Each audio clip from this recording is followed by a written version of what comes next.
beep, bop, boop, boo, da doo, da doo, da doo, doo, doo, boop, boo. Hey, everybody. Welcome to episode 162 of The Blathering.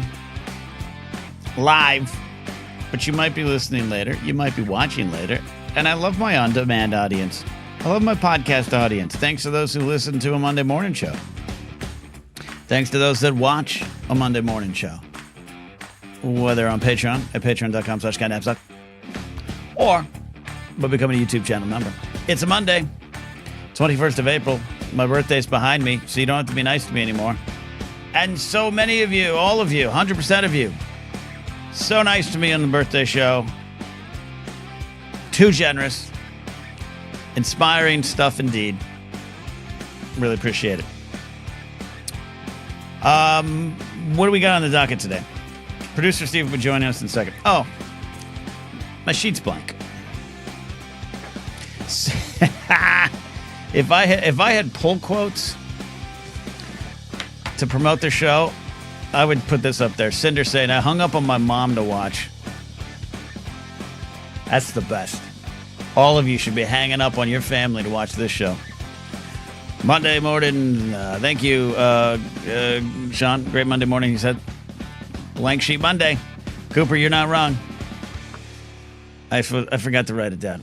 I know some of the stuff that's coming. Producer Steve has a look at the Fantastic Four of the Blather Bracket. I've got the results right in front of me. Going to wait for Steve to bring that back. It's going to be a doozy. Sean McCabe says, told an old army buddy I was at a special Zoom meeting. Yeah, there you go. Cameron Stewart's at the gym. Billy Business wants a WrestleMania 41 review. There, he gave it. Thumbs down. Thumbs down. I watched a little bit of the main event on night 2, which is the John Cena American Nightmare, Cody Rhodes.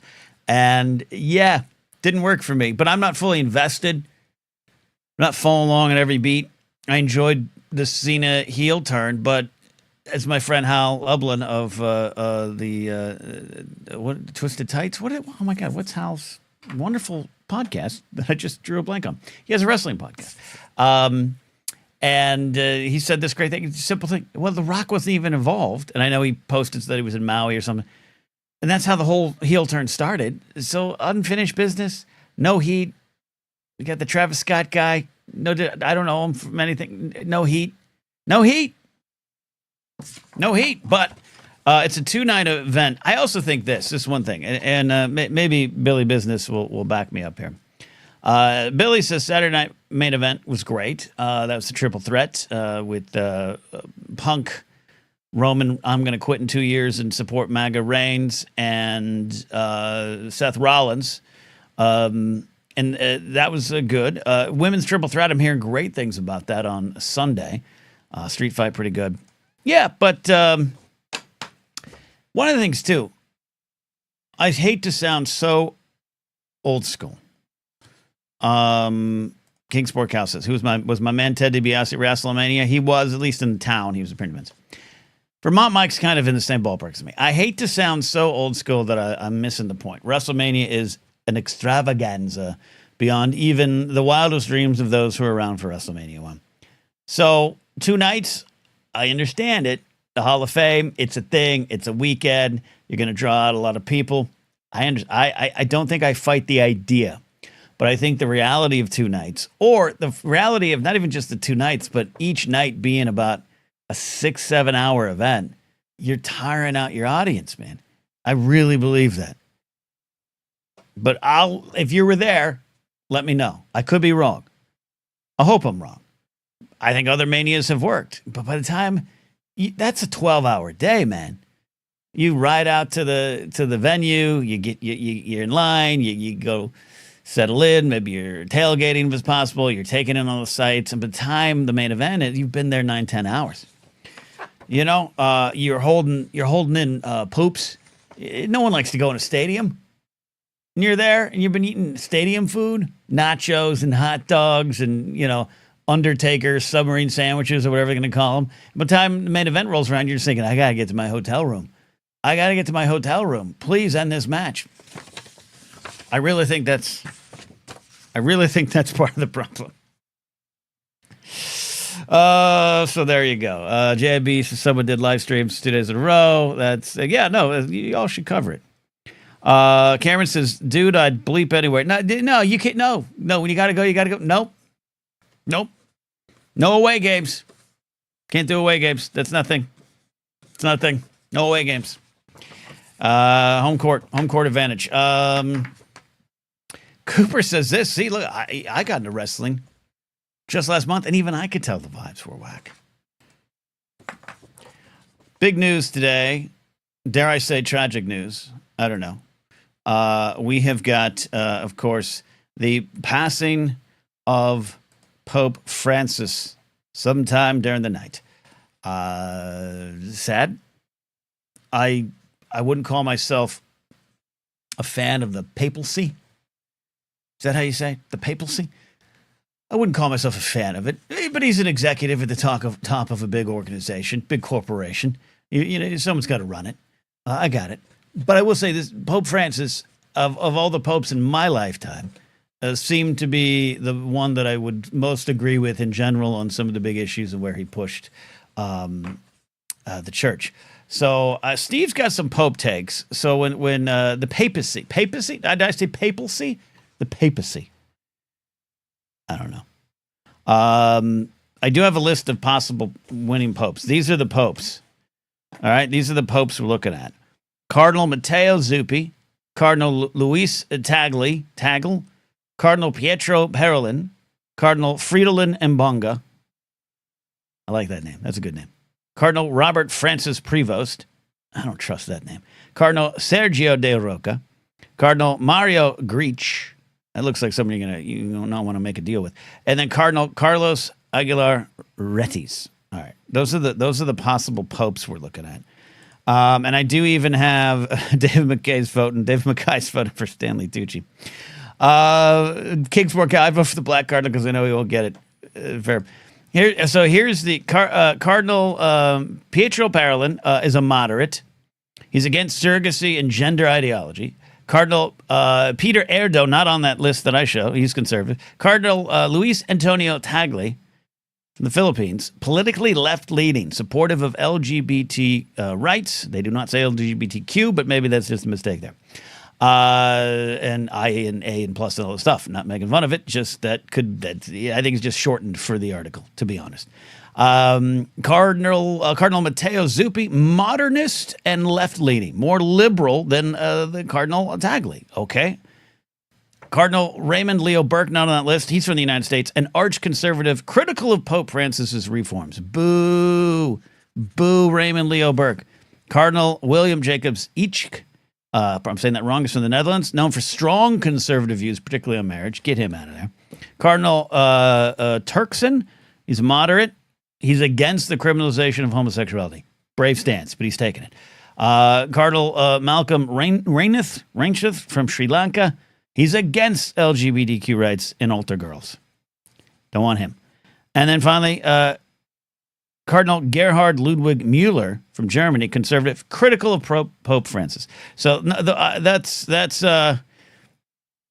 more than the photos there. But I just wanted to bring that's kind of what we're looking at. So it seems like our best options for popes. We don't have a say in this. Don't have a say in this, huh? Do we get to vote in this one? Brady, do we get to vote? Is Cardinal Luis Antonio Tagle for the Philippines and Italian Cardinal Matteo Zuppi. Those are the two. These are the ones we want. Those are the guys. So when Steve comes back from baby bedtime, he's got some Pope takes. Also, if you want to call in and let me know what military secrets you've let out, please tell us. Lee Corso for the Pope, says Dylan Barry. He's free.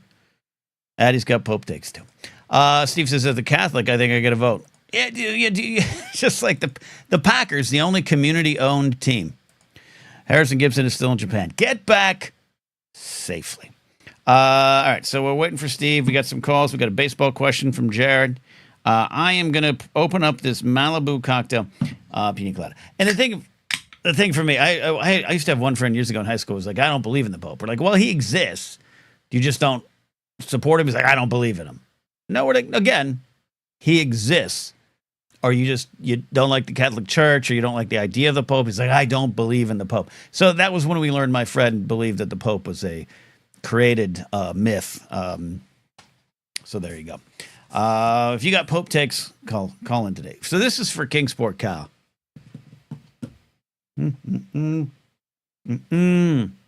Malibu cocktail, pina colada. I like this. Sean says, any Catholic can technically be elected Pope. This is beautiful. But he follows up, last non-clergy elected Pope was 1356. So can you like a write-in campaign? How does this happen? Here's my question. Can we get producer Steve into the papacy? Can we get producer Steve as a card-carrying Catholic with progressive views? Can we get him into the Pope mobile? How do we make this happen? Cooper's got strawberry beer waiting in the car. Pope Steve. And then when Steve gets back on, we'll ask Steve what his papal name is. Papal name? Brady needs to help me with this. All right. Brady's going to call in, and Brady and I are going to go over Star Wars Celebration in Los Angeles, which I am not 100% in support of. Papal name. All right, let's do this here. Jared the TIE Pilot. Oh, that's not. What happened there? Sorry. Wow. I pressed 19 buttons at once. Oh, this is why we love you, Ken. It's one of those days. This is why I need producer Steve. All right, Jared the TIE Pilot, what do you got? First, how you doing? I'm okay. All right. You have a nice birthday dinner? Yeah, I did. Some vegan food. Watched some ghost shows. Went to bed early. Went to bed. It was a good 49. I was gonna say, that sounds lovely. Yeah. All right. Yeah. So, as you said, we got a baseball question tonight, and I hope Steve can get here in time for this, because this actually, as I was doom scrolling on TikTok, was told to me. I didn't realize it. Okay. Apparently. Oh, hey, Steve. So apparently, my old favorite pitch is either not pitched anymore or has one guy left doing it, and that is the screwball. Oh yeah. So I was thinking, either you can comment on that, or do you guys have an old school favorite pitch that's either disappeared or just has that one old timer left doing it? Oh, the spitball? You talk about the spitball? No, that's a great question. I do love the screwball. When I play MLB The Show, I'll give at least one of my creative pitchers the screwball. And I know the fear is that it rips apart elbows and everything, but right now everyone's ripping apart their arms by throwing 100 miles per hour with no control. So I do love the screwball. I do know that the sinker's gone out of fashion again, but I enjoy a good, hard sinker. Tasty sinker. Steve? Oh, Jared, are you okay? Jared, are you dying? Okay. I don't know CPR, for the record. Thank you, Ken. Appreciate it. I used to be a card carried CPR. I've let it lapse. That's why we have these nice old inhalers. Okay. Gotta love asthma. Favorite pitch? I'm like I said, we've talked. I'm vanilla. I'm plain potato chips. I'm Luke Skywalker. Give me heat, baby. Give me 104 mile an hour fastball, and good luck. High and tight. You blowing people off the plate there, Steve? What are you doing with that fastball? Oh, yeah. You like okay. High and tight on the inside every time. Make them get that elbow deep. Yeah. What are you setting up your pitch with? Heat, Ken. All heat, all the time, all day, every day. Speed. Just heat. You just heat, baby. Can you swing it faster than I can throw it? Not a slider away, change up low, nothing, huh? Sometimes you got to throw a curve or a slider in there to kind of like make them start guessing, but no, give me heat all day. Steve's looking for that short but explosive career. He pitches like 4 or 5 seasons, but it was fun to watch. Yeah, he'd be drafted high in some fantasy teams, and then people will forget they was in the league. Yeah, it happens. Yeah, all the time. all the time. No, this is great. Yeah, screwball for me. What did you say yours was, Jared? That was one of my old favorite ones. Was definitely the screwball because I just couldn't pitch it. But when I was a kid and could do a little pitching, I had my two claim to fames because I didn't have a very fast fastball. But my two claim to fames was a fun little 12-6 curveball, the old school kind. The top to bottom curveball, like it. Yep. And I could actually get in a pretty good cutter on a left-handed batter. Oh, I like a good cutter. As a Mariano Rivera fan on the field, not what he's done in his church. I do enjoy a good cutter. And he and Pettit tossing cutters in on the wrists. Woo, woo. It's a fun little pitch. Fun little pitch. Addy in chat says, "What would that call for Tommy John surgery? It's all the rage now." Yeah, that's that. Steve's gonna need that Tommy John surgery. In fact, I was talking to one of my friends whose son, who's in high school, starting to play. He's a very good high school player, travel team stuff. There's like 16-year-olds starting to get the surgery. Like, let's just get it out of the way. What? Yep. It's insane. It's insane, all because of the velocity of the game is so high, Steve. I don't like this. Give me an 82-mile-per-hour slider. No, they discovered that a few years ago that these kids were throwing. After Tommy John and a good year of rehab, they were throwing a mile to two. Like, it was like something like 1 to 3 miles an hour faster on average for the fastball. So they were just like, we get it out of the way. I mean, everyone's blowing their arms out anyways. Just go get it. I had a buddy who was a minor league baseball player. He got it in between high school and college, and he was like he wasn't hurt, but they were like, yep, it's enough let's just do it. And they see how many loops you can get in the surgery, and the more loops you can get in the surgery, the better it is. So Dear God, Jared, are you okay, man? Yes. What are you? I'm trying to mute my mic. Is it You're not. You are not. You're not muting your mic. Oh, I'm usually pretty good about it. Cooper says, "Wait, what? They're getting the surgery from the rookie." This is true, Steve. It's starting to happen. They're getting the faster arm. And Cab says this. Okay, Sporty D, here. What the hell is Tommy John surgery? Tommy John surgery was in the early 70s, an highly experimental surgery done on a pitcher named Tommy John, who, by the way, has now been revealed as MAGA, so fuck him. But he was a lifelong Yankee and Dodger and other teams, A's and stuff. And they basically take a ligament from another part of your body, maybe your leg, and then they replace the torn and damaged ligament in your throwing arm. So you blow out the ligament, and then they're like, no problem, we got another one for you. And they slap it in there. You know what it was? My audio was coming in wrong. Instead of the microphone, it was coming through the headphones. So I was muting the microphone, but that didn't matter. There you go. Yeah, you do sound a lot better and slightly more sexy. Am I wrong, Steve? That's the surgery, right? Yeah, no, that's it. And Tommy John came out, and I think not too long ago, saying he really hates the fact that the surgery is referred to as Tommy John surgery. But then your other fun fact makes me not really give a shit. So we'll about a year ago, he started saying that he was like not in the Hall of Fame because he's MAGA. He's been retired since like 1989. So I don't think it's that. But yeah, and it's been long enough. And baseball's weird about that, but yeah, it's been long enough. Yeah. But quick follow-up question though, because I didn't realize kids were bloody doing this, and that's just wrong. Is it literally just because the game has become, as Steve says, all heat all the time? Like, does nobody throw off speed anymore? What happened to balls in motion? They do. But the era of Greg Maddux painting the corners kind of over. Now it is, and look, it's the science of the game.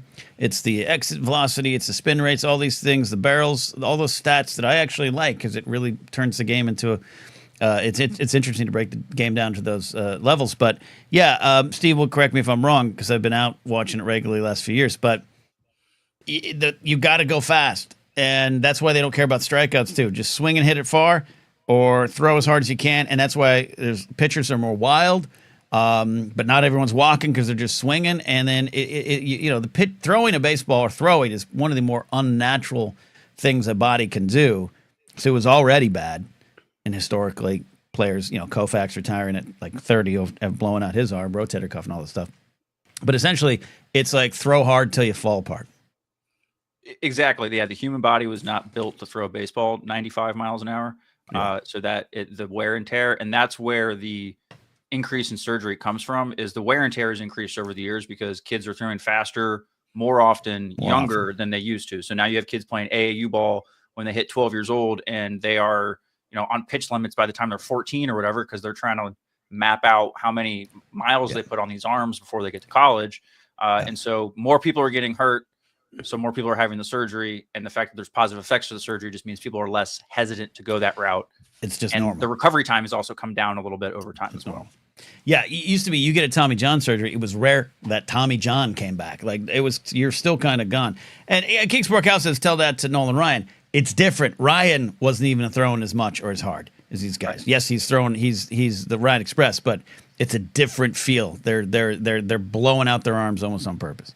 And the game's changed to adapt to it too, because you're seeing how much deeper bullpens have to be for your team to be good. People aren't pitching complete games the way they used to. Yada yada yada. Well, yeah. Then are you ready? Are you ready? Tampa Bay's going to catch a stray, and then you start bullpen games, and then you got 9 pitchers pitching 1 inning, and then Ken goes, "This ain't baseball. This ain't baseball." Jared, thank you. Anything else there? No, that'll do. You guys are awesome as always. Let's have a good show. Stay safe, everybody. Oh, thank you. Tampa Bay, poor Tampa Bay. Steve, are you going to defend the city today? No, I'm not in a defensive mood today. I'm good. Tampa Bay can eat it today, but also, well, I'm in a crabby mood. Producer Steve hasn't got a beer yet, so if you want to get a beer, I'll be right back. And when you're back, I'll tell you what. When you're back, Steve, we'll bring in Addie, and she'll defend Tampa Bay, and we'll talk some Pope stuff. How about that? All right, Pope talk. Next. Pope talk, indeed. Producer Steve coming back, but I do want to get Brady on here. Brady's calling in. Brady, how you doing, buddy? Hello. Do I sound okay? You sound far away and distant, but you still sound better than Jared. I'm sorry. I am outside right now. You look like you're in the sun. Yeah, I am touching grass right now. Lovely. You're touching grass. That's beautiful. Well, I want to ask what's on your mind, but I don't want to put you on the spot here. But what are we going to do about Star Wars Celebration being in Los Angeles? I just feel it's setting a lot of people up for failure. Yeah, I've been looking at the good and the bad, right? I think LA Convention Center has its flaws.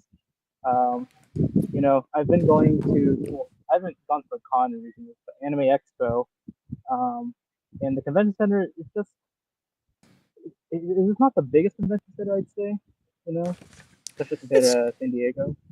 Yeah, it's sizable. It's good enough. Yeah. But yeah, okay, all right. I'll try not to be. Yeah, I'll try to be not. Okay, I'll try. I'm trying not to be as grumpy for the Force Center fans and the Star Wars fans who are excited, and I'm trying to not to sound too privileged. It's just it's not any more convenient for me than it would be in Anaheim, and I just don't think it's a good con city. I don't think it's a safe location. I don't think it's a good location for hotels. I don't know. I'm being grumpy on it. I'm in a grumpy mood today, Brady. But what is on your mind, man? I just wanted to talk about the convention center, next Star Wars Celebration. Okay. It was kind of funny. Earlier today in the Force Center Live, I think someone said that you were like the devil, and Jen was the angel on Joseph's shoulders about downtown. Yeah. Yeah. And you posted in the Discord the number, the emergency number. I posted the non-emergency contact number for LAPD's Central Division, which handles downtown LA, because that's where you're going to want to call and report your purse snatches and your pocket when your wallets are taken and whatnot. And then no one's going to show up if even answer the call. But I just wanted people to have the information, Brady. Yeah, and I wanted to maybe, I don't want to say push back, but I want to say that the area where the convention center is I think a bit. I feel like downtown is like block by block. If you catch my drift, Yep.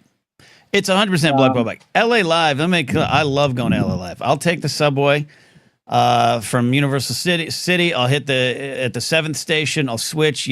Subway drops you off right in front of the convention center. It is actually good. LA Live is fun. It's vibrant. When there's a Laker game, wrestling, hockey, I do like going down there. But I think the problem is what you're saying is from my point of view, it is block by block, and there's not a lot of blocks to work with.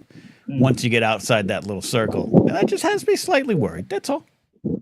Yeah, yeah. Have you been to Anime Expo? I'm guessing no. No, but I've been to a lot of cons at LA Convention Center, but not to Anime Expo. No. I feel like Yeah. Anime Expo is probably the best comp. I think it's the biggest convention they have. Yeah.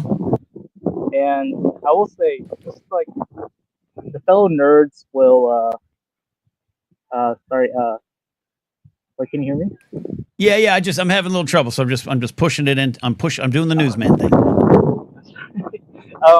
yeah, I think the fellow nerds will protect you. You know, the cosplayers will protect you. You know, especially in transit. And Yeah. Oh, the subway's okay. The subway. Yeah. It's daytime. Yeah. Yeah. No. Yeah. It's just I'm just finding. I guess I'm getting a little Californian in the Force Center Discord in particular, where a lot of people are just like, "I'll stay here," and it's like that's not LA. That's not even near LA.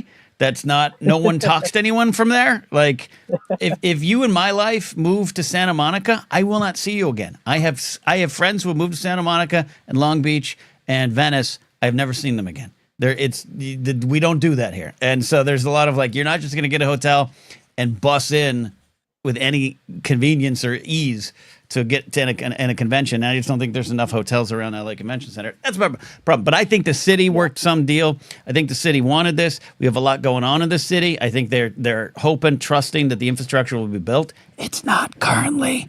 And I think that's just it. I hope it all works out for World Cup, WonderCon, which is the weekend before Celebration 27, and you know that little thing called the Olympics. Yeah. I will say, in the Discord, I've been telling people about staying on Wilshire. Not to go all Californians, you know, but it's like where they're building a new subway line. And as someone who lives in the area, I will say I'm pretty confident the subway line will be open by then. It's supposed to open this year, actually. So, and I can visibly see the progress. And good. I mean, I've been dealing with all the traffic obstructions, so I really hope that it'll be open by then. And, you Brady have more value to the Force Center and Star Wars community around me for Star Wars Celebration 29 because you know how to navigate the city in a way that I don't because I drive a car and pollute. So you're going to be very important. You're going to become. You know how some people have tour guide signs, and when you're in the Louvre or something, follow me. It's going to be you. I hate to say this, it's going to be you because it ain't going to be me. People are going to be like, "Hey, can we get from the convention center up to Dodger Stadium?" I'll be like, "No, don't do that." No. Yeah, Dodger Stadium. There's the reason why Dodger fans are notorious for like showing up late and leaving early. It is Carmageddon at Dodger Stadium. Yeah, no, it is, and it's not easy to go. Dylan Barry says this. Since I moved to Marina Del Rey, I rarely see my Valley friends. Dylan, if you and I were pals on a week-to-week in-person basis, and you were like, "I'm moving to Marina Del Rey," that'd be it. We'd hug, we'd cry, we'd say goodbye. I wouldn't see you again. I'm not going to Marina Del Rey. Not doing it. Not doing it. Yeah, Steve, I'm just the worst. I think LA. If you're going to Celebration for LA, you're gonna experience like the city vibe of LA, K-Town, like USC, downtown, like LA Live. You probably won't experience the beach, which LA is most known for, because that's like 20 miles away. Unless you want to, show up in your swimsuit on the expo line for, and take the 40-minute ride or take the car. Been in LA since August of '98. I've been to the beach 4 times. Like 4 times? You don't go to the beach in LA. You don't go to the beach. Oh yeah, I think because you live in the valley, right? I've always lived in the valley. Yeah. People forget there's like a mountain range that separates LA. Big mountain range. That makes it even harder. Yep. All right, Brady, I appreciate you. I'm sorry to put all this on you. It's all right. I love answering questions, and if anyone goes to a celebration, we should sing karaoke at K-Town. Let's do it. Let's do it. Let's do it. I watched karaoke at a great Koreatown karaoke bar years ago. So I'll watch you sing, Brady. And let's get you singing. I don't know. What do you want to sing? I don't. You know, we gotta have Ken singing "I'm Just Ken." You know, come on. Okay, maybe that. We'll do that. Thank you, Brady, for calling in. Thank you for having me. Brady on location, much like Scotty in a Costco, producer Steve. We got Brady in a park. I love it. We need more on location. We'll get the audio and all that stuff figured out. But yeah, I love the report. You're looking live. Channel your inner Brent Nussberger voice. You're looking live. We got a super chat here from Malcolm. Hey, Ken, all's well. I recently binged Those Guys. Liked it. How did you get involved in the show? How close is your personality at time to Tucker's? And would you still act today? Yeah, I did just act. I was in a short film a couple weekends ago. Those Guys, we highlighted it here. It is the web series I was a part of maybe 10, 15 years ago. Produced by my buddy Scott Tomaso, his twin brother Chad. Scott's production company put it together. Yeah, it's fun. It was an early web series. Tucker was supposed to be more of a loser type, but a lovable loser who was more obnoxious and broy than I was or ever would be. But just what I brought to it, I brought kind of a sad, lonely, let's feel sorry for this nerd kind of guy. He just doesn't know any better, and that's kind of where the series ended up. So yeah, but yeah, I'm not an actor by trade anymore at all. If I ever was, sketch comic, which is slightly different. But I every once in a while, the Robert Butler the Thirds or Dwayne Burke or the Wanger Boys, they'll ask me to be in something, and I have a lot of fun doing that. So thank you, though, Malcolm. Thank you for the super chat. All right. Steve, you ready to talk some Pope? What do you want to do? I'm ready. I was gonna say I'm not a radio producer, Ken, but here I am. So yeah, you are. Here we are. You already were one. Okay, let's. Hey, Ranger Donald's here too. Shout out to Ranger Donald. He says, "I'm going for one day in 27, spend the rest down in Pasadena. Will you be spending it up in Pasadena? You take the 110 and you go up there." I'll stop. Pasadena is a great part of the city. All right.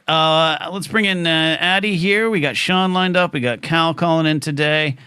We got Addie here, who's got Pope thoughts and other things as well. How you doing, Dr. Addie? You can look. You can look. Steve, she's extending her middle finger. I'm assuming it's to you, not me. Oh, well, I mean, I don't know what I did to deserve that other than the raise. I guess, yeah, now I do. The raise is ready to go. See, I was happy. I didn't have a beverage yet. I was not in my normal. No beer. Yeah, see, but now we're good now. See, I'm all for it. Go. No, I'm not gonna say go Rays. I'm not that guy, but I'm happy for you. You root for the Cincinnati Reds. You have no room to talk. Hey, my team is historically very good. It's just been 30 years. All right. It's just been a few decades. Yeah. It's been 27 seasons of heartbreak in Tampa. We have something in common. One good year, one or two good years. You're a good young team. Yeah. You'll get them. Addie, what's on your mind tonight specifically? Let us know, or we can talk some Pope stuff. You got Pope thoughts, you said in chat. I do have Pope thoughts, but I also have a baseball question for you. Oh, okay. Before we get into our Pope thoughts. Why are catchers so bad at hitting? Historically, I think it's the grind of the position. That's how it's always kind of viewed. And then and that's why I think when a lot of catchers who are, oh crap, this guy's a really good hitter, we better move him from the position. Todd Zeal, Craig Biggio, Joe Mauer at one point. The injuries might have helped with that. And there's some guys who get stubborn and say, no, I'm going to do both. But it eventually catches up to him. My guy, Gary Carter, big slugger, great catcher behind the plate and at the plate. And eventually it caught up with him faster than other players. I think historically, it's a little easier now. But even now, I can tell you from drafting a fantasy baseball team not just a month ago, hard to get a good hitting catcher. They're hard to find. Oh no, they're terrible. I don't know a lot about baseball, as was evidenced Saturday night. You know enough. But I do when I watch and their little batting averages come up on the screen. I can't help but notice how terrible the catcher's batting averages are. Yeah, every single time. And I'm not laughing under 100. Yeah, I want to make sure I'm not laughing at you at all or any way or belittling your love. I just love the way you said that. Like when their cute little batting average numbers show up on screen, it's just but you're it's a true observation from an actual professor here. Yeah, no, they are historically. And some will start. My guy Carson Kelly, I drafted this year, Chicago Cub. He's done nothing. He's batting like 400, like 5 home runs already this year. He's carrying our fantasy team. He'll be done by the end of May. Yeah, no, I mean, like the Tampa's got 2 catchers. Admittedly, I've been watching a lot of baseball in part because my MLB at bat is going to expire soon. Oh yeah, and I'm enjoying it while it lasts because I ain't gonna pay for another It's too much. season. It's too much. It's too much. I only have it right now because I got like that half price. The season is half over deal last year. And for some reason it lasted, like usually that's only through the end of the season. I got a full year out of it and I don't know how. Yep. Yep. Unless I get one of those again, or if Tampa sucks, I'm just going to be done. Until I'm with you. Until Steve shares his NFL ticket with me, I wait till about week 8, and then they lower the prices on the NFL ticket. Exactly.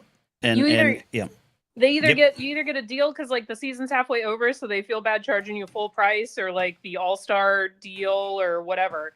Yep. But like they are not secretly charging my card. I know what gets charged to that card. But like I've been watching it a lot, and like Tampa's got 2 catchers. One of them is barely over 100, and the other one came up the other night, and I was like, "There's a 0 at the front of that number. That's terrible."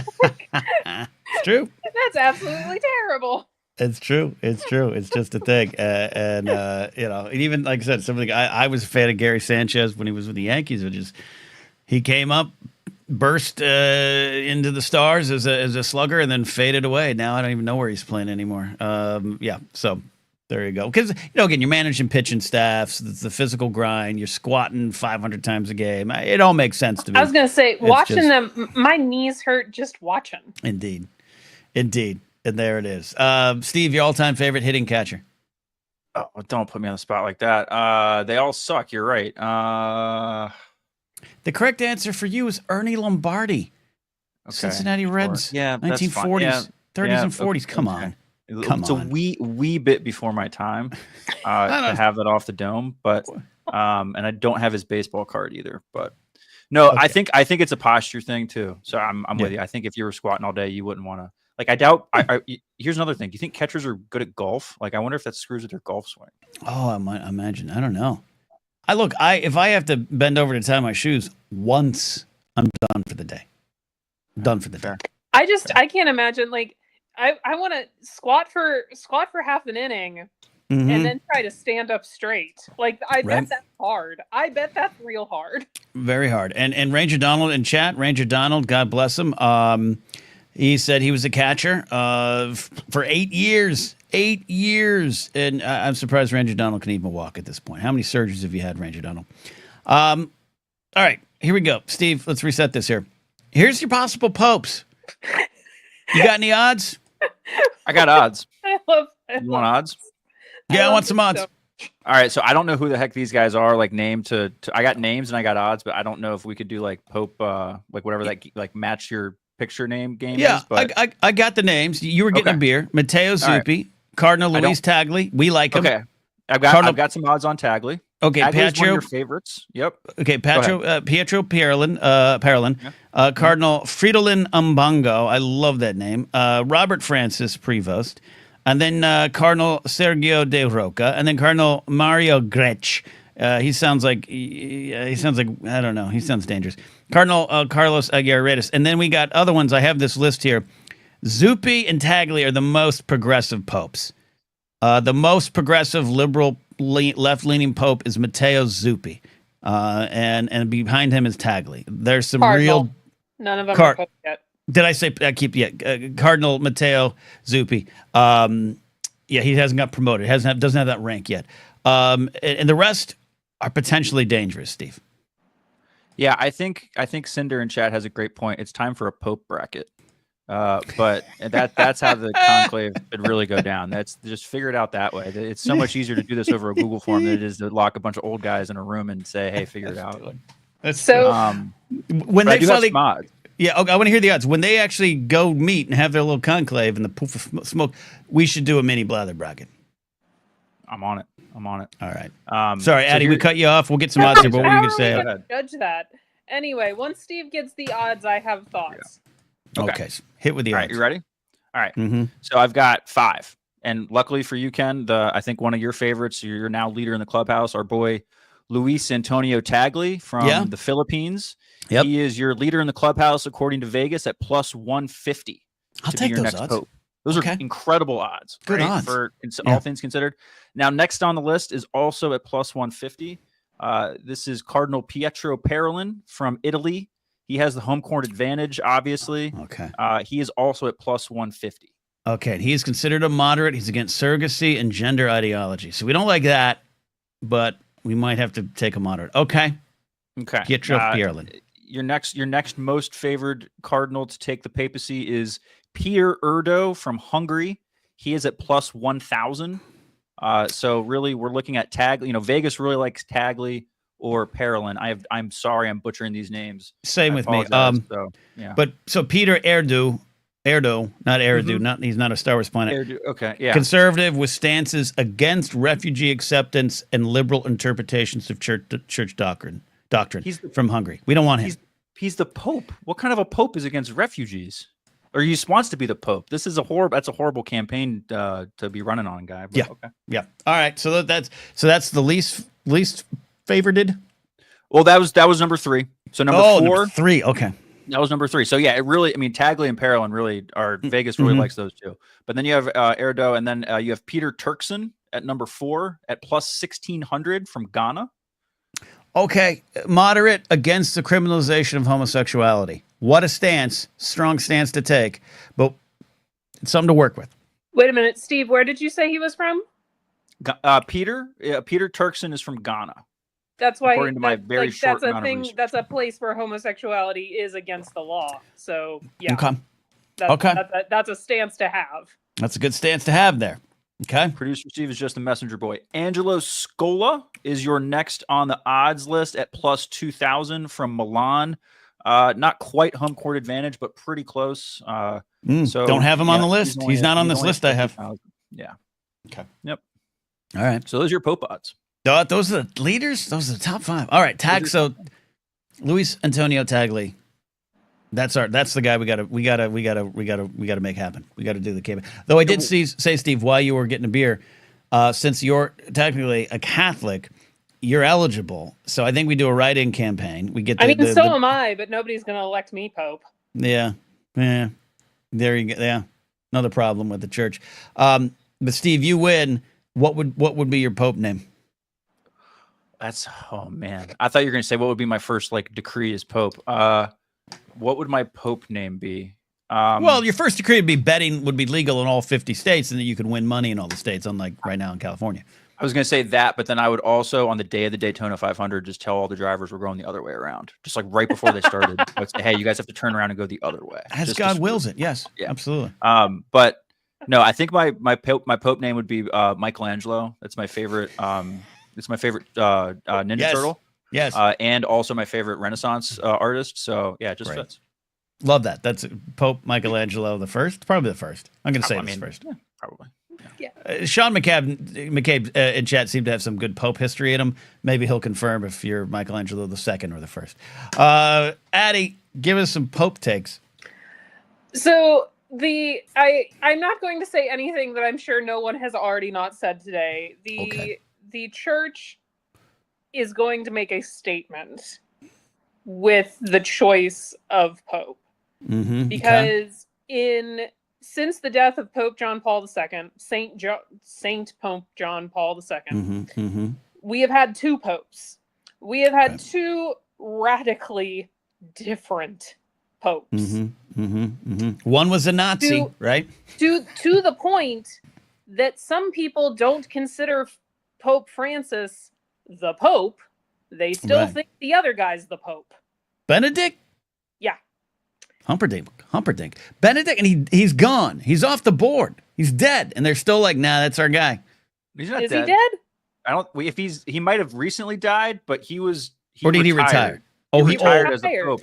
I remember Apologies. I saw him when I went to Rome. We were on the tour, and they're like, "Hey guys, go look up on that balcony up there. That's the old Pope." And we all looked at him like he was kind of like a zoo animal in a way. They're like, "Hey, look, that's the old Pope." They're all pointing at the old Pope, and he was like really far away on a balcony. Oh, hold on. David McKay, the treasure trove of information, and I mean that very respectfully, since they're both dead. Benedict, 2022, punched his ticket. Okay. All right. But I just like that you were on a tour and that someone's like, "Hey, look in that gift shop. It's the old Pope. He's just hanging out." Literally exactly what they were. Like, and now we're going through here and up, and if you look up there, that's the old Pope on his balcony hanging out. That's what it was. Like I was one time at a restaurant and Martin Scorsese walked by. I was like, "There's Martin Scorsese. There's Pope Benedict." Looked to be enjoying himself. So okay. Pope Francis was uncomfortably progressive. Yes, for that's what I liked. many people within the church. Yeah. Which is why I think that the conclave is going to make a statement without really making a statement based on who they elect to the papacy this go around, because we've had two, like, he doesn't seem like he's wildly progressive, but we've had two very far sides of the coin Right. in the last 2 decades. Right, Francis. Yeah, you're very right. Francis, was maybe the best of the best, and low bar and whatnot. But he at least, I liked a lot of things he said or tried to do. But I agree with you. I'm following you on this, Addie. I agree with you, Ken. I like producer Steve. I was raised Catholic. I still work for a Catholic institution. So I go to work with men of the cloth every day. Right. Right.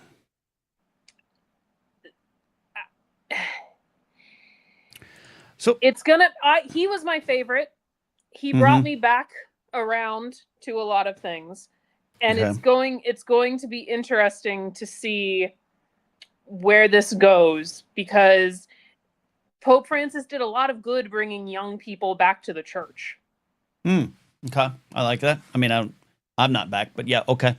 In that, just that, like, he was very accepting of people and people. Yeah. And that's my hot Pope take. It's going to be, this is going to say a lot about where these old men think the future of the Catholic Church is going. What I'm reading, and then I want to introduce the final big wrinkle on this whole Pope thing going on right now. We'll bring that in a second. But I agree with what you're saying. I don't understand. I'm not saying I know, and you're right. I'm just saying what you're saying makes a lot of sense to me, Addie, and that my fear is this would be not unlike some of the stuff over here, vengeance-filled voting. Vengeance-filled, That's my worst fear, Ken. Pope Francis died for being too woke, right? Like Marjorie Taylor Greene was like posting today on X, God is removing his enemies. And that the conclave could be like, hey, let's put on our make the Vatican great again hats, and let's get back at this. As I told producer Steve on Blue Sky this morning, I'd die too if I had to meet with JD Vance. It's the last one. So one of the things in the background that I love, because I just looked this up to remind myself some of the information. For years, this has been Pope Francis, not necessarily by name, I don't know the details of that, but that this Pope has been tied to a prophecy, a 900-year-old prophecy, that this Pope's death will be one of the signs and signals of the forthcoming judgment. And that this is the end, Steve. This is the end, Addie. This is the prophecy of popes written in 1139 by Saint Malachi. The death of Francis I could spark the day of judgment. The ancient text is based on his trip to Rome, where he claimed that he received a vision of the future, including the name of every pope from that moment until the end of days. Steve, does this factor into Vegas? Ken, that's a planet in Star Wars. What are you talking about? Come on. Saint Malachor? Come on. What are we talking about? I have a lot of questions. First and foremost, what conspiracy theory website are you on right now? I'm not. I am on. Well, Express UK, but that's one of many things. And I have heard this since like I was in junior high. Like this is a conversation that I've had at lunch tables of, well, you know, the prophecy said that this one pope's going to die and then that's it. And I remember when Benedict took over, I was not on a live stream, but I was telling someone, I was like, we got 2 left. According to this prophecy, we got 2 left. And now here we are. And I look out my window and I don't know how crazy it is, Steve, but Saint Malachor may have been right. I have absolutely no idea what you're talking about. I have never heard this before. I'm not making it up. It's there. It's there. It's there. Let the rapture begin, says JMB. What do you think, Steve? No, I think does your prophecy mean the next pope is the one? Because you said 2 no, after this Benedict, is it. So this is it. Like no, Benedict was like 2. We got 2 more. We got Benedict and another guy. Okay. So this is it. Yeah, I don't. Is this like when we interpreted that the world was going to end in 2012 with the Mayans? Is that what's going on right now? It could be, but this has been 13 years and I'm still waiting. Yeah, but they didn't say when, right? Well, 2000. Yes, but no, they did. They said there was a date and a time. Yeah. It was December 21st, 2012. I was on a plane. I was really worried the world was going to end while I was on an airplane. So, all right, so he shared the details of 109 future popes in the book, again, written in 1139, with Pope Francis being the last in 1139. He says, of the last pope, St. Malachor writes, in the final persecution of the Holy Roman Church, there will reign Peter the Roman, who will feed his flock amid many tribulations, after which the 7-hilled city will be destroyed and the dreadful judge will judge the people. The end. What a chilling way to drop the mic on that book. The end, Steve. Well, now we just need to keep like a live cam the way they do on the smoke for the Pope, just on Rome itself. And if there's like an earthquake or something, then we'll know to worry. But I think according to the prophecy, as long as Rome is okay, we should be good. Based on that prophecy, though, the city of Cincinnati could also be destroyed, and that would fulfill it because Cincinnati is the city of the 7 hills. See? So there you go. There you go. We scared Steve into a beer run. No, my mic. I think my mic died, so I'm just trying to fix that real quick. Oh, okay. No, you're good. You're good. I hear you loud and clear, so we're fine. Good. Rapture party, says Telly Quinn. I just want to know if this is going to upset the Vegas odds. That's all we need. FanDuel, not a sponsor, but you too can vote on who will take over the Catholic Church. I have questions for the Vegas bookies on where they're getting the information to put odds on who the next pope is. Do they have insiders in the Vatican aware of all the weird Vatican politics that go into this? Right. Did they watch Conclave a lot? Like, what is going on? These that they insiders. Have odds. These insiders are plugged in. They're plugged in, Addie. They're plugged in. I'm scared. I'm scared that they know. I think it's right. All right, we solved it. Final question back to you, Addie. Before we got Sean, we got Cameron, we got Cal. Who's your choice? Who's your pope? Who you betting on? Oh, I'm not betting on anyone because I am truly worried about which way this is going to go. If I got to vote, I'd be voting for the guy that I've already forgotten their names. The leader, the one who's the most left leaning. You almost said most conservative. No, I almost did. Matteo Zuppi. The Tagli. Oh, Luis Antonio Tagle. I'm saying it wrong. I'll get it right. Well, he's going to change his name anyways when he wins. So Philippines, from the Philippines. Okay.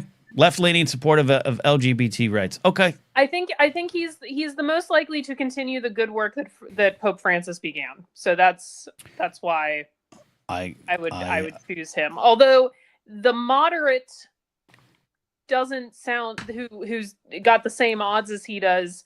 Yeah. Doesn't sound as terrible as some of the other ones. I agree. No, I agree. There's some pretty bad ones out there. Pretty bad ones indeed. All right. Well, let's see, Addie. We'll lean on you for some inside Pope information. Find out why those bookies know so much, Addie. I have no idea how I'm going to find that out, Ken. But okay. You're a scientist. I trust you. All right, Addie. We'll see you Thursday for 60 seconds of science. Yes, I had to think about what I was doing on Thursday. I'm sorry. If you're busy, don't worry about it. No, we're good. I have plans next Tuesday, and the T days sometimes get confused. They do. Good news out of Paris. They're finally going to correct a horrendous error and add the names of the women, the scientists, engineers, and whatnot that made the Eiffel Tower stand. That literally, they're the reason it worked, and they kept their names off of them. And I just saw that story today. Not quite science, but science, because the Eiffel Tower stands on science. That's exciting. There you go. All right, Dr. Addy, thank you so much. We'll see you next time. Thanks, Addy. Pope takes anytime you want. Pope takes, hot Pope takes. Steve, are you okay? A little worried there for a second. Your camera, everything went away. No, we're all fine here. We're Okay. fine here. How are you? No, we pulled things off. I just had to restart the old That's OBS, and now my camera's like just kind of sort of tilted, and I'm staring at it, and I kind of want to like go like I think this. you're okay. Okay. I think you're good. I think you're good. Definitely science. This is Michael McCarson, Women in STEM. Yeah, absolutely. Cinder says we need a hot Pope for once. I agree with that. I'll give you a Pope with abs. Let's go young, Steve. How young can the Pope go? Are there rules on this?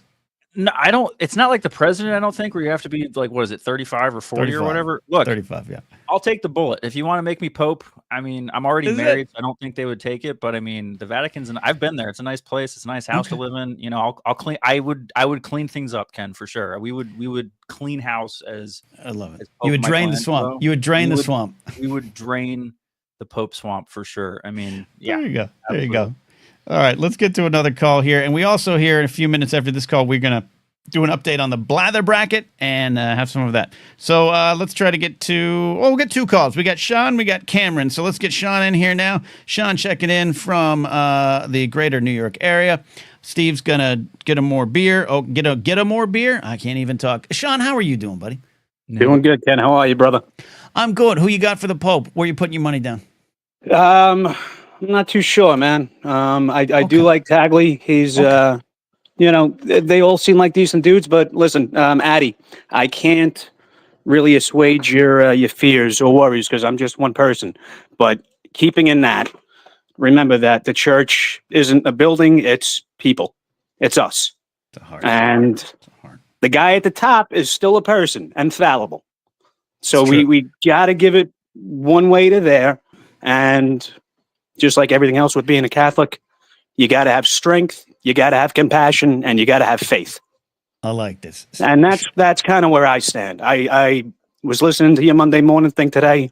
Yeah. And I'm like, you know what? Let's have some faith.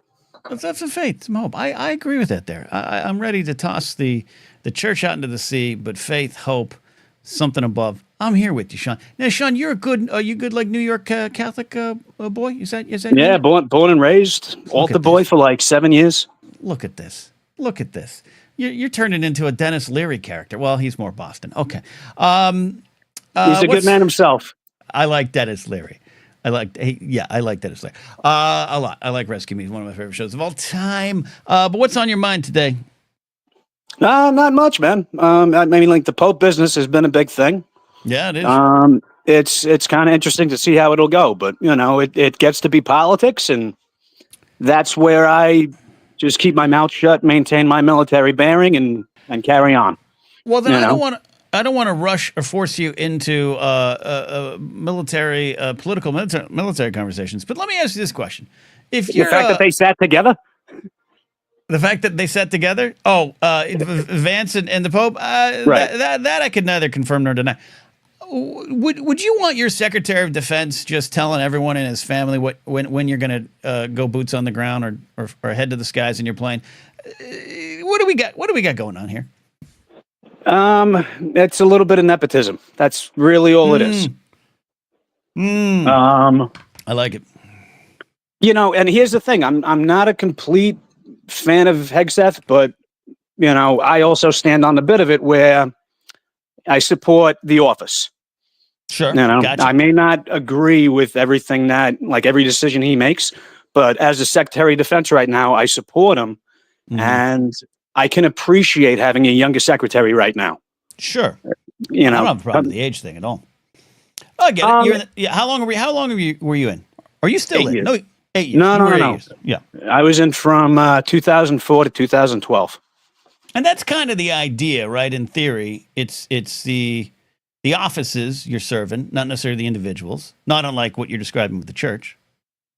Am I off there on that and interpreting that way? I mean, you pretty much got it. It's the wild thing with Hegseth because, he started with the whole media outlet bit when he got out of the military. Right. When he got out, he was a captain, I believe. But he was just a very mid-level officer. Yeah. And now you're overseeing the entire military apparatus of the country. It's a big jump, but as a guy who's put boots on the ground, I like having a younger guy with his experiences to be able to go to other countries and have a real world understanding of how we're operating on the ground. And I do get that the bigger picture of it is a general's game, and that's why we need these guys putting 30 years in to get their stars. So it's a little bit of both. I hear where you're coming from. I actually understand where you're coming from. That makes sense. And again, you have an experience that I don't have, being in this country's military. So I see where you're coming from. I like that, Sean. I like that. Just maybe we'll keep him off signal. Yeah, exactly. Yeah, we've got to write him a memo now. Yeah, write him a memo. Lovely. So, Steve, you missed it. Sean's not really putting the money down on a Pope, other than maybe some hedging our bets with Tagley. I'm trying to see if we can get some people in here to vote for Tagley. I wish we could get it. But, Sean, you were saying in chat, you know a little bit of this history here, being a good Catholic boy. Anyone technically can win. It's just not probable anymore. Right. I mean, it hasn't happened in centuries. But they never took that rule off the books. Do you know offhand, and I think you said something like 1136 or something like that, do you know offhand how it happened then? I really don't. I need to read up into it more, but it was the guy, just this one particular guy had a lot of prominence with all these cardinals. And they were like, hey. Yeah, hey, just a super religious kid hanging around the Vatican. We like, hey, if you guys met David outside, he just shows up every Sunday. He's doing good things. I like him. Let's get him in. That's what I'm hoping for with producer Steve. We're going to do this with Steve. Sean, thank you. Final the official thoughts. Portrait has to have him with the headphones on now. Oh yeah, the headphones has got to be on. The long hair. Have there been a Pope with a ponytail? Do we know? Oh, there's got to be. Do you think maybe in the old times, maybe a powdered wig? Probably been a while. I don't know. Sean, thanks for calling in. Final thoughts. How the Mets doing? What do you think about Juan Soto? Where are we going? We're going forward. That's it, brother. Let's go Mets. Thank you. Thank you, Sean. Thanks for calling in. That's the best. Just go forward. I like this. Kingsport Cal says in chat, Steve would make a good Jesus. You're branded, buddy. You're branded. I don't even know what the hell that means, Cal. We'll figure out what he calls it. Yeah, we'll figure out what he calls it. Yeah, you're calling in later. Yeah. Okay. We're going to take one more call here, but first I do want to remind you of some stuff I haven't reminded people in a while of. Hey, if you need some meditation, because, hey, the world's a little crazy, search podcasts for Blue Star Meditation. My buddy does a great meditation podcast, growing in popularity, so jump on the train. Now check that out. Hey, don't forget, fans of the DuckTales, get our buddy Ken Plume's book, The Art of DuckTales. Get that link going, bit.ly/DuckTalesBook, and pick that up as well. And I've been highlighting my buddy Brandon McClure and his Substack, btmcclure.substack.com. It's a place to go get entertainment, news, and opinions, bitching about nothing. Sponsors of tonight's show. Let's get Cameron here on the show, and then we're going to do some blather bracket and close with Cal. Cameron, how you doing, buddy? Not too bad. How you doing, Ken? I'm good. How's the gym? You were in the gym again listening to us. Yes. When I can time it right, it's a nice, relaxing post-work routine I have. So See? It was good. Mostly quiet today, so good time. Mostly quiet today. I did a little yelling about the Pope. All right. I'm not going to put you on the spot, Cameron, but I am. Who you got for Pope? Who you putting your money down on? So I'm pretty much stone cold atheist. But okay. I have opinions this time because so I would pick the most progressive guy that they're able to put. just because. Yeah. Oh, sorry. No. Yeah. No. So you think Cardinal Matteo Zuppi is considered the most liberal, but maybe if I'm reading you right, maybe it's hard to get him in there. So we got to go to someone who has a little bit of centrist views that they can sneak him in there, or you just want let's go for it. Let's go for the biggest, loudest progressive we can get. I guess either one. Like maybe if they got to play it safe to get someone a little more left of center. Just from a mostly outside perspective, my grandmother is very Catholic. My mom grew up Catholic, and she now calls herself a recovering Catholic. Sure. Some form of spirituality, but not attached to the entity of the church. And then there's me, who's like, I don't really care much for any of it. That's not dogging on anyone who does. That's just me completely removed from it. Yeah. But I have seen my grandma, who's grew up in a completely different time, super religious, come around on some very big social issues because of things that the Pope has said, things that her priests have said, members of our family that have come out as gay or trans that she struggled with at first, and she's been able to, it took her a couple years, but like make real change. And as much as I have strong opinions about the entity of the church, capital C, I appreciate what that value adds when you can, just on an individual level, get people to come around on things. So I'm just watching, hoping that it doesn't go backwards.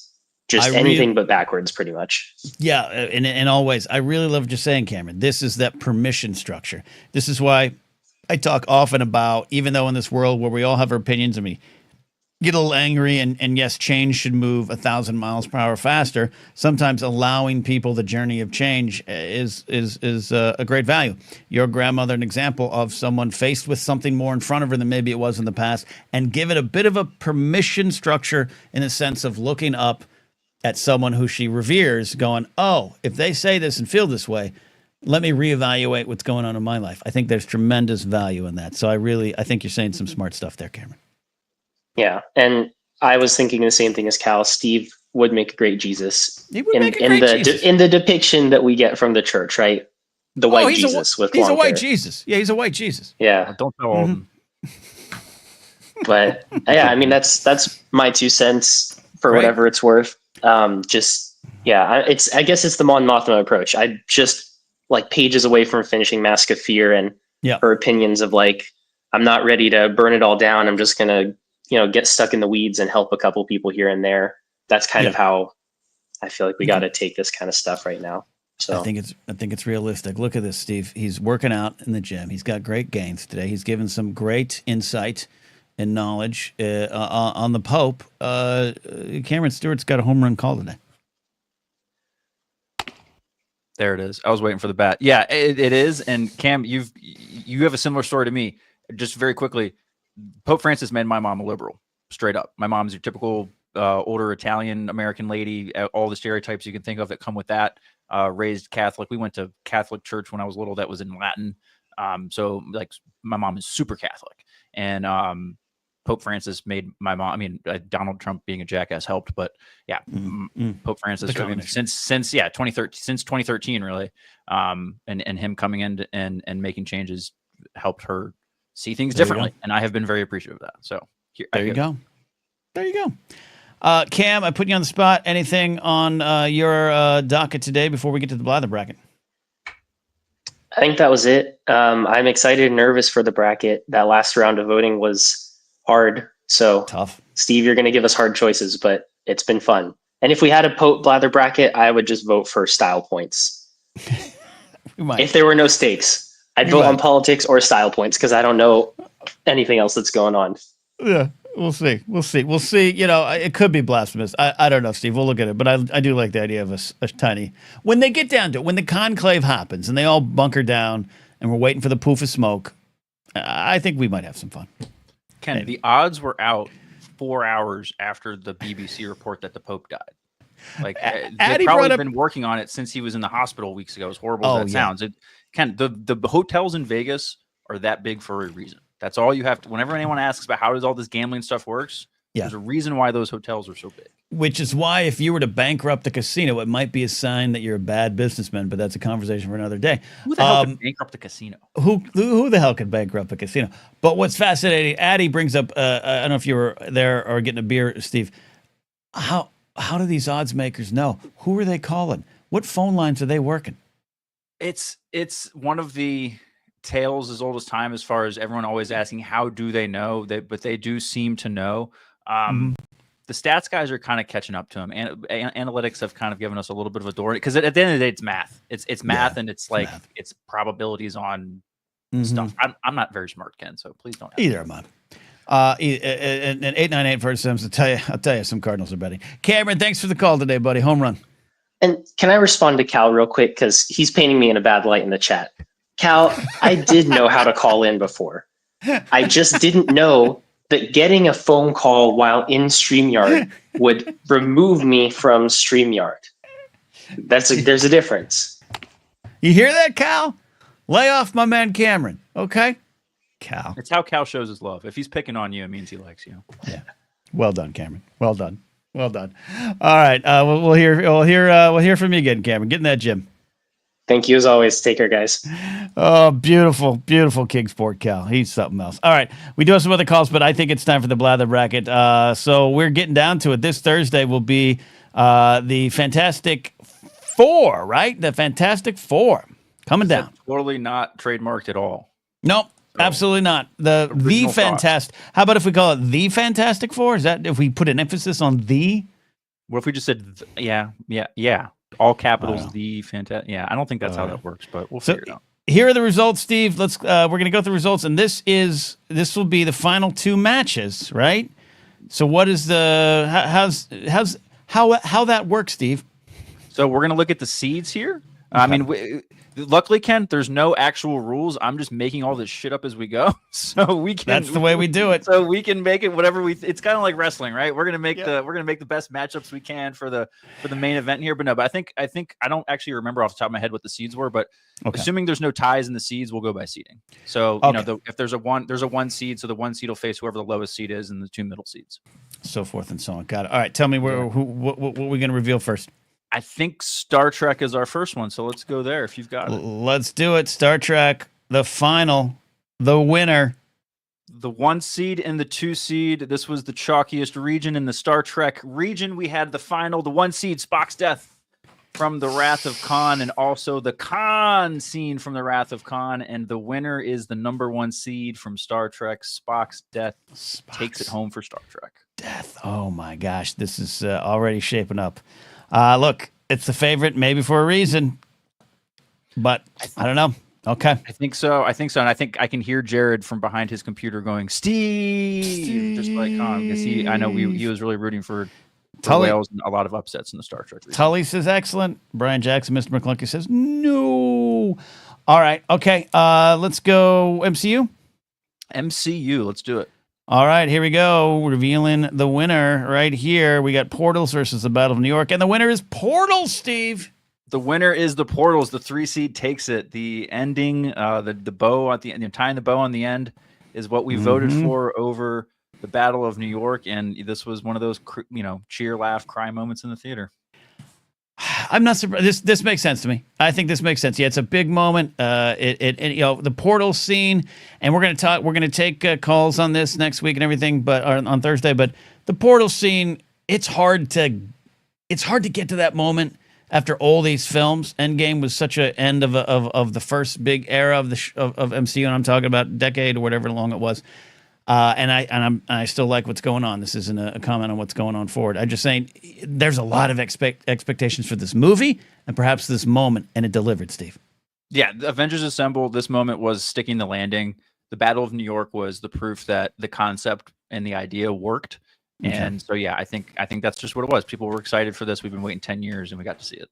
Indeed. All right, let's go stars. I think Lord of the Rings has been the one that seems to hurt the most when it doesn't go your way as a voter. So we're going to go Star Wars here. And this is technically an upset, Steve. Walk us through this. technically an upset. The 5 over the 3. You see plenty of 5 seeds make it to the Final Four in that other tournament. But here we have a 5 seed. I am a Jedi like my father before me. Over the 3 seed, the Duel of the Fates from the Phantom Menace. And this is it. I mean, similar to what we just talked about with Marvel, this moment at the end of Return of the Jedi was the culmination of a story. And I think this just has way too much emotional weight for people to not be the winner here. Yeah. I agree with that there. And it's Duel of Fates is a sequence. It is a fight. There's a lot going on. There's a lot of cutaways, and maybe it's too big and too wide. I don't know, but we go into a specific moment here. So, but interesting thing, that's a 5 seed. I'm a Jedi is a 5 seed. So that means it's going to be perhaps the least favorited. Yeah, and that would put it up against, we'll see what the Lord of the Rings results here look like, but right now we're looking at a Star Wars v Star Trek semifinal. Oh my God, here we go. All right, this is it. The LOTR, the Lord of the Rings, going to the Jackson movies from 2001, 2002, 2003, not the Hobbit films. I just want to clarify that. People have any questions about that, but here we go. Oh my.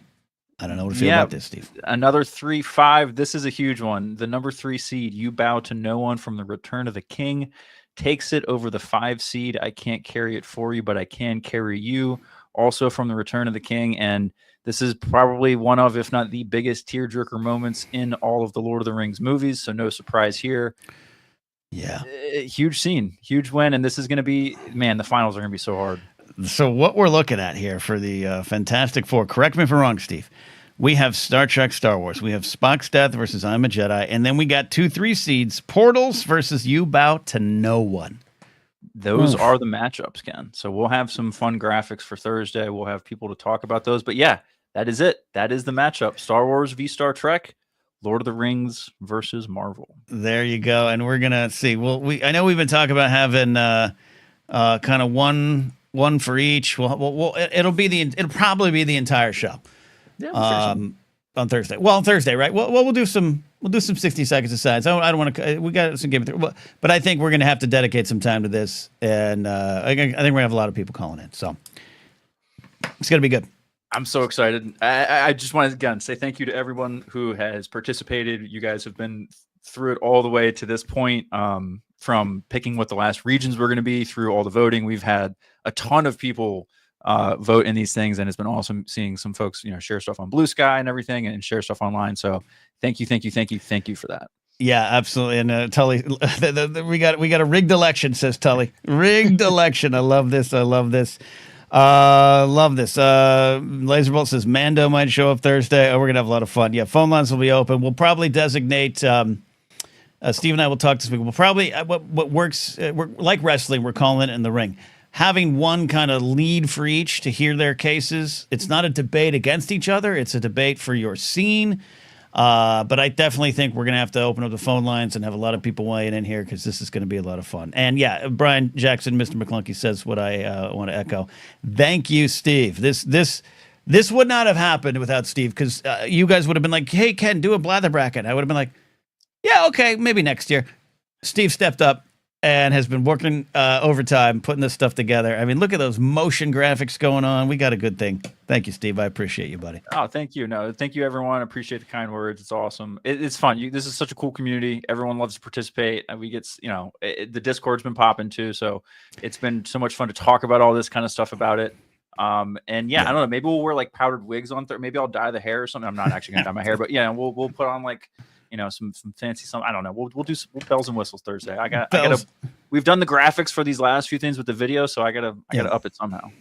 Yeah, we'll figure that out. And Svetnik's kidding. He says I kid. Steve killed it, but I did love this. I'm going to march on Steve's house over the LOTR one, but it ain't Steve.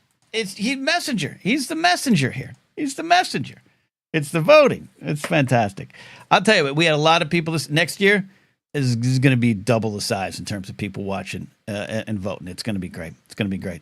Oh, yeah. And we're going to do some mini blather brackets, all those things. Dylan Barry suggesting thinking sports jerseys inspired by the 90s Tampa Bay Devil Rays. I think sins against uniforms is category for me too as well. I have uniform crimes on my show notes list, so we haven't Yes, forgotten. you do. Don't worry.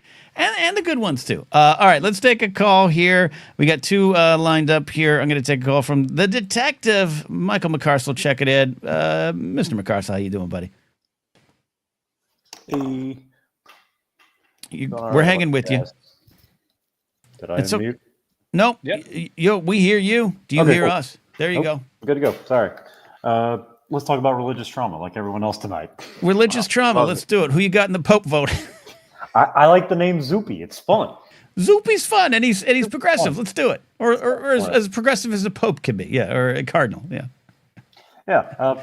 That's all I really got on that. There's a lot I could unpack. I don't know if you saw a little bit. I put it in the chat earlier, but my aunt tried to call the Pope a communist yesterday. Oh, when he good riddance to that communist? Okay. Before the news of his death, yesterday afternoon, she was on her phone while we were all just sitting around for Easter, and she said something about him disagreeing with Vance, and she called him a communist because of it. Because he believes in human rights and shit. I'm laughing because it's just like that's where we're at. That's where we're at. It feels like it should be satire.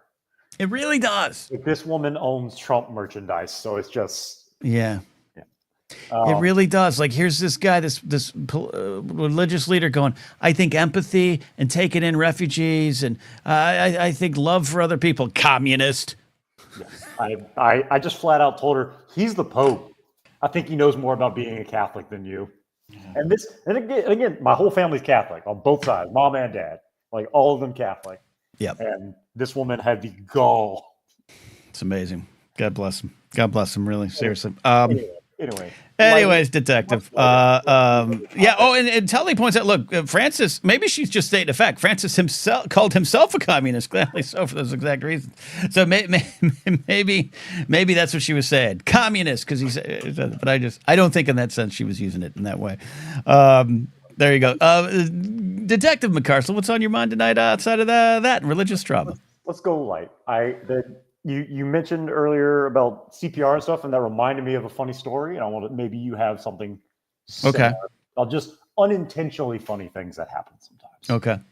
So almost a year ago, for work, since I work in a gym, it's important that a lot of us are able to do CPR and all that stuff. So we went to take a class, and most of us had been certified before, but she still had to, do the whole thing. She was just explaining what chest compressions were physically accomplishing.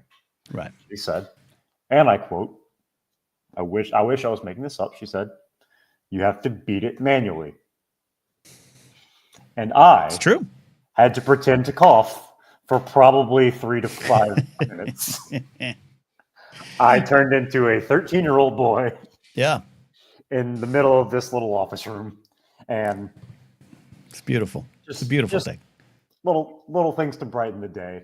So maybe, love that. So I guess my question is, do you have not necessarily a CPR thing, but just unintentionally funny thing like that happened? Oh God, where someone says something and you're laughing. Yeah, probably too many. And there's so many things I've said, and there's sometimes on live streams, and I have that childish thing takes over. Like someone will say something, yeah, that's why I stuck it in me, and you're just like, yeah, all through my life. I like to say I have a refined sense of humor, that I'm a satirist, I'm irreverent. I also like poopy jokes. Like, what do you want from me? What do you want from me? Sometimes you got to tell the dick joke. Like that's right. That's why I'm friends with Cal. Like sometimes you got to go lowbrow. Steve, you're a highbrower, right? You bring more class to the show. Yeah, I try to raise the standards, but I had a boss who, God bless her, was an older lady, an older woman, very, very good professional, but she loved to use the phrase, make sure you get the money shot, or she used money shot a lot and in contexts that she shouldn't have, around a lot of people that were 20 to 30 years old. Very often we tried so hard not to laugh. She asked why we laughed sometimes. We had to make up interesting things there were some weird HR conversations. So yeah. How old was this woman at the time? I mean, I want to say early 70s, late 60s, late 60s, late 60s. So it's okay, excusable that she just Totally. Oh, absolutely. Yeah, no, she had no idea. Absolutely no idea. So you're both making me think of in fourth grade, somewhere around that, I don't know how it came about, but my classmates and I wasn't the leader, I was in the ringleader here. I was the quiet kid in the back of the room. We all realized that the phrase, do it, could be sexual intercourse. And we're fourth grade. We don't know what we're talking about. So anytime our teacher, Mrs. Newby, I remember her, anytime she'd say, all right, this is your homework, don't forget to do it, the whole class would go, and after about 2 weeks of this, she puts down her chalk one day and is like, enough, and then grabs the chalk and writes on the board, do it. And it's like, this doesn't mean anything. Clink, clink, clink. Do it. And we're dying. All 32 of us are red-faced, laughing, and she's getting more mad. Do it doesn't mean anything, but do it. It does not mean do it. You reminded me, that was buried in the archives, Detective McCarcel, and 100% true story. Oh my God! You know what? I'm glad I could get you to dig that one out. Wonderful, just wonderful.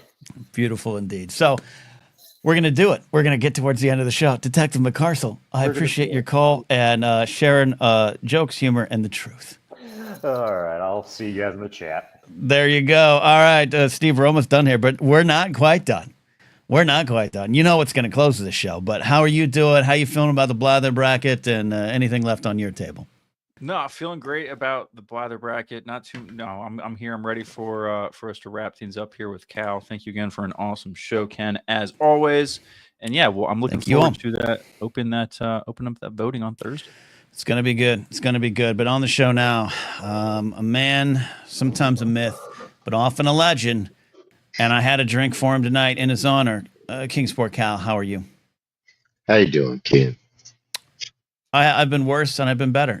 I'm just here. Living. Well, I'm not a myth. I'm not a legend. I am a man.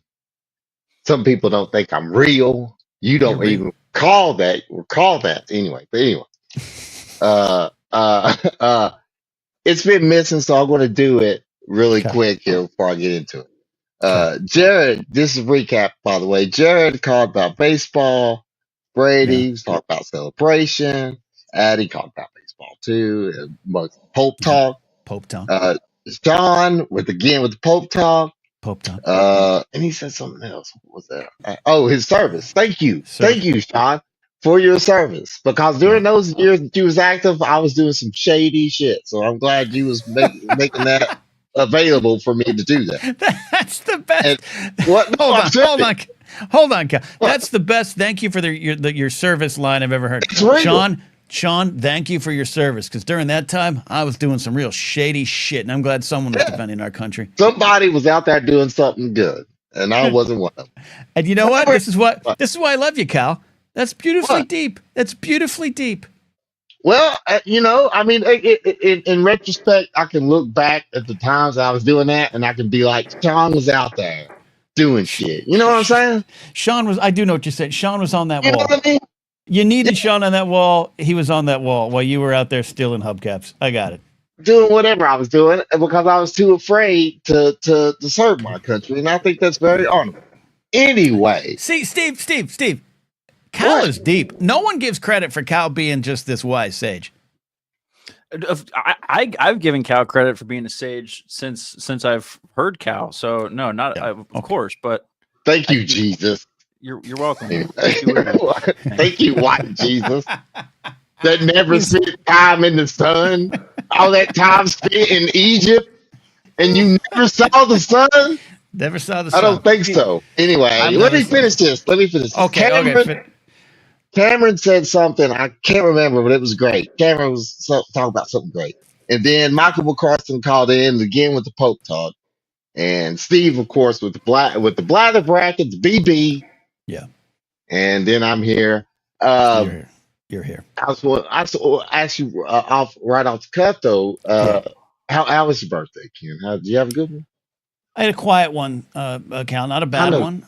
Not a bad Yeah. one, just a quiet one, which was needed, and just kind of spent some time doing things I love, having food I love, and doing quiet things. No big parties, didn't go outside much, and just a long walk with the dog. It was a good day. It was a good day. Be remembered for a long time. Cool, cool. How was that birthday sex, by the way? How was that? This is why Cal is valuable. I'm And kidding. a wild card, and this is why we value him. Oh, Steve left. Steve left.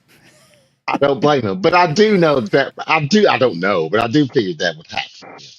But that reminds me of somebody brought it up the short, the lost short. I loved it, dude. I loved The it. lost short.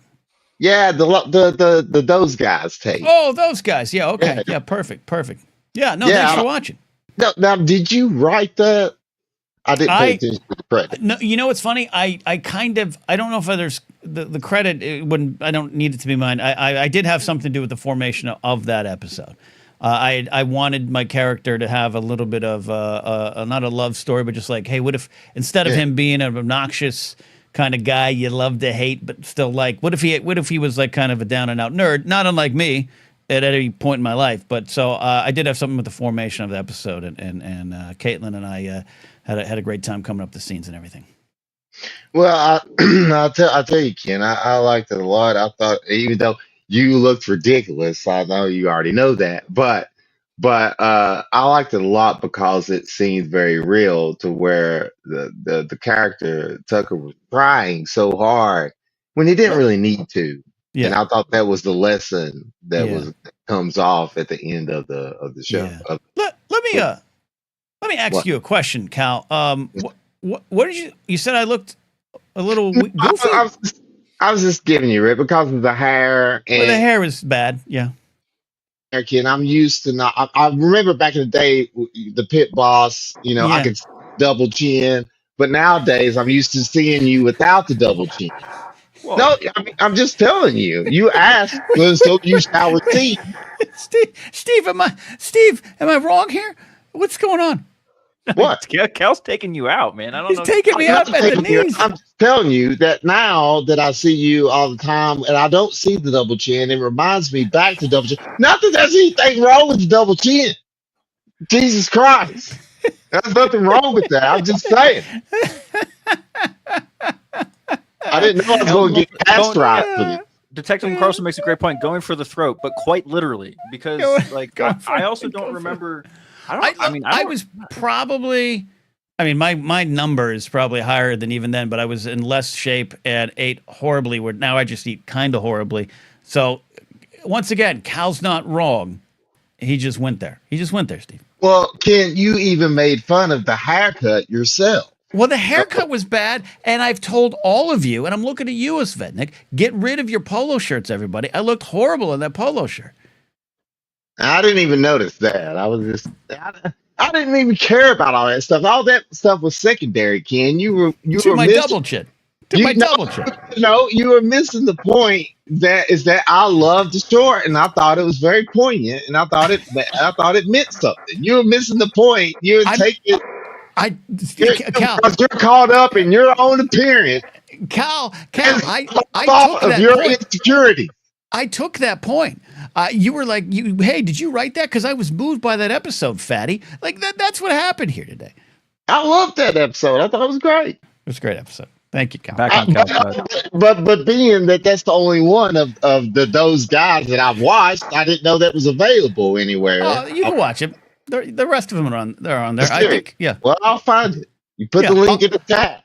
I'll have to text Scott because it used to be its own YouTube channel, and it's not there anymore. So I'll see if Scott has it on his channel, and I'll maybe we'll talk about it. Maybe I'll bring Scott on. Well, Ken, this was something that was under my radar that you have done. Double chin all.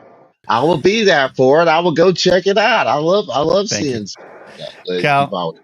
Thank you. I love you, Cal. This is exactly what I needed today. Now wait a minute. I know you seem to be going a little bit long. Let me indulge you with my question, which it's not real. Well, It is a question. It's an observation. It's very obvious. You know what I'm talking about. Let me just go into it.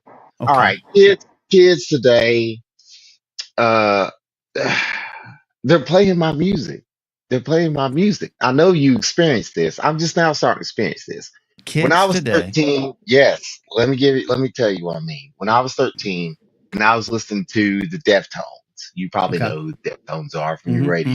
Mm-hmm. I was listening to Deftones, right? Deftones was awesome. You know, I grew up and Deftones kind of went away, I thought. You know what I'm saying? Right. And No, I know then what you're saying.